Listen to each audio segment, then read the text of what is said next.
ओम नमः शिवाय। ओम नमः शिवाय।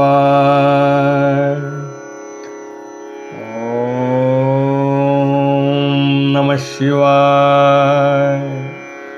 भक्तों, आगे की कथा में भगवान गणपति के जन्म की कथा का वर्णन है। नारद जी बोले, हे प्रजानाथ, मैंने स्वामी कार्तिकेय के सब वृतांत तथा उनकी उत्तम कथा सुन ली। अब गणेश का उत्तम चरित्र सुनना चाहता हूँ। ब्रह्मा जी बोले, हे नारद, एक समय पार्वती के मन में ऐसा विचार आया कि मेरा कोई एक ऐसा सेवक होना चाहिए जो परम शुभ, कार्य कुशल और मेरी ही आज्ञा में तत्पर रहने वाला हो। यूं विचार कर पार्वती देवी ने अपने शरीर के मैल से एक ऐसे चेतन पुरुष का निर्माण किया जो संपूर्ण शुभ लक्षणों से संयुक्त था। देवी ने कहा, तात, तुम मेरे पुत्र हो, मेरे अपने हो, अतः तुम मेरी बात सुनो। आज से तुम मेरे द्वारपाल हो जाओ और मेरी आज्ञा के बिना कोई भी हठपूर्वक मेरे महल के भीतर प्रवेश न करने पाए, चाहे वह कहीं से भी आए, कोई भी हो। ब्रह्मा जी कहते हैं, यूं कहकर पार्वती ने गणेश के हाथ में एक सुंदर छड़ी दे दी और गणराज को अपने द्वार पर स्थापित कर दिया तथा सखियों के साथ स्वयं स्नान करने लगी। इसी समय भगवान शिव द्वार पर आ पहुँचे। गणेश पार्वती पति को पहचानते तो थे नहीं, अतः बोल उठे, माता की आज्ञा के बिना अभी भीतर मत जाओ, कारण माता स्नान करने बैठी गई हैं। महेश्वर के गण उन्हें समझाकर हटाने का प्रयास कर रहे थे, परंतु गणेश वहां से हटे नहीं। शिव गणों एवं गणेश जी का युद्ध होने लगा, पर वे गणेश को पराजित न कर सके। तब स्वयं शूलपाणी महेश्वर ने गणेश से युद्ध करना प्रारंभ कर दिया। घोर युद्ध हुआ। अंततो गत्वा स्वयं शूलपाणी महेश्वर ने त्रिशूल से गणेश जी का सिर काट डाला। भक्तों, जब यह समाचार पार्वती जी को मिला तब वे क्रुद्ध हो गईं और बहुत सारी सखियों को उत्पन्न करके प्रलय जैसी स्थिति बना दी।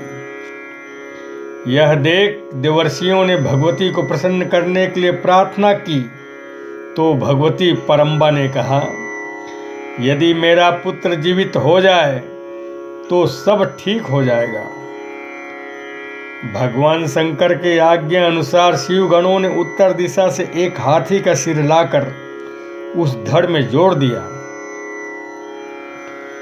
इसके बाद देवताओं ने वेद मंत्रों द्वारा जल को अभिमंत्रित कर उस बालक के शरीर पर छिड़का, जिससे वह बालक चेतना युक्त होकर जीवित हो गया।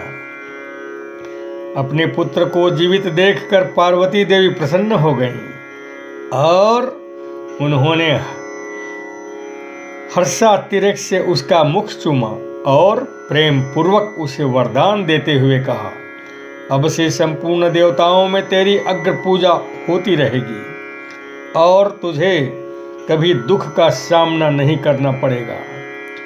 ब्रह्मा जी कहते हैं, हे मुने, तदनंतर ब्रह्मा, विष्णु और शंकर आदि सभी देवताओं ने मिलकर पार्वती को प्रसन्न करने के लिए गणेश को सर्वाध्यक्ष घोषित कर दिया।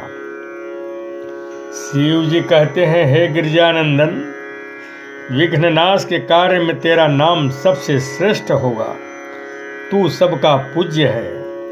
इतना कहने के पश्चात महात्मा शंकर गणेश को पुनः वरदान देते हुए बोले, हे गणेश्वर, तू भाद्रपद मास के कृष्ण पक्ष की चतुर्थी को चंद्रमा का शुभोदय होने पर उत्पन्न हुआ है, इसलिए उसी दिन से आरंभ करके तेरा उत्तम व्रत करना चाहिए।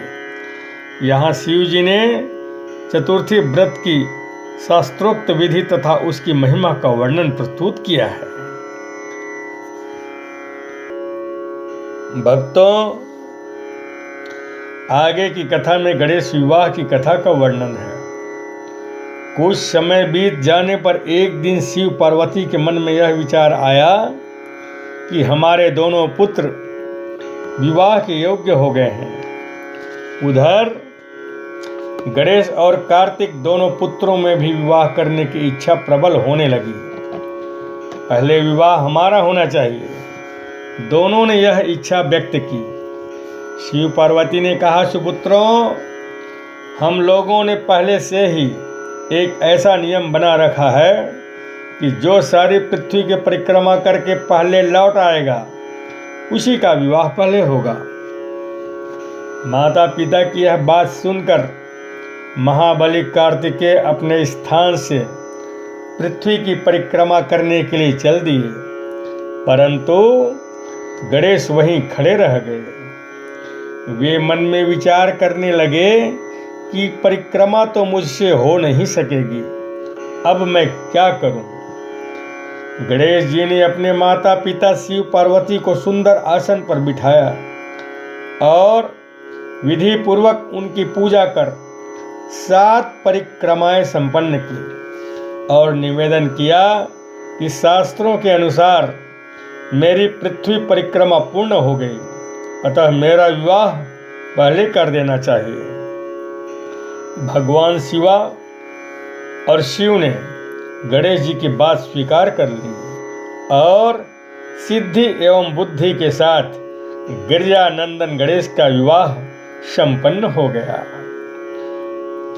उनकी सिद्धि नामक पत्नी से क्षेम और बुद्धि से लाभ नामक पुत्र हुआ। ओम नमः शिवाय, ओम नमः शिवाय, ओम नमः शिवाय। भक्तों, इधर नारद ने कार्तिकेय को माता पिता के द्वारा छल करने की बात कहकर उन्हें भड़काया। कुमार स्कंद माता पिता को प्रणाम कर क्रोधाग्नि के जलते हुए शिव के मना करने पर भी क्रौंच पर्वत पर चले गए और तभी से वे आज भी वहीं पर हैं। ब्रह्मा जी कहते हैं, हे देवर्षे, उसी दिन से लेकर वे शिव पुत्र कार्तिकेय कुमार ही रह गए। कृतिका नक्षत्र युक्त कार्तिक पूर्णिमा तिथि में जो व्यक्ति कुमार का दर्शन करता है उसके पाप भस्म हो जाते हैं और उसे मनोवांछित फल की प्राप्ति हो जाती है। स्कंद का वियोग होने पर उन्हें सुखी करने के लिए शिव पार्वती स्वयं अपने अंश से क्रौंच पर्वत पर गए। वहाँ मल्लिकार्जुन नामक ज्योतिर्लिंग है। आज भी वहाँ उनके दर्शन होते हैं। पार्वती सहित उन शिव को आया जानकर वे कुमार विरक्त होकर वहाँ से अन्यत्र जाने को उद्यत हो गए। देवताओं और मुनियों के बहुत प्रार्थना करने पर भी वे कार्तिकेय उस स्थान से 3 योजन दूर हटकर निवास करने लगे। हे नारद, पुत्र के स्नेह से आतुर वे दोनों शिवा और शिव कुमार के दर्शन के लिए पर्व पर वहाँ जाते रहते हैं। अमावस्या के दिन वहाँ शिव जी स्वयं जाते हैं और पूर्णमासी के दिन पार्वती जी निश्चित रूप से वहाँ जाती हैं। हे मुनीश्वर, आपने कार्तिकेय और गणेश जी का जो वृतांत पूछा वह श्रेष्ठ वृतांत मैंने वर्णित किया। इस प्रकार रुद्र संहिता का 4th कुमार खंड पूर्ण हुआ। ओम नमः शिवाय, ओम नमः शिवाय, ओम नमः शिवाय।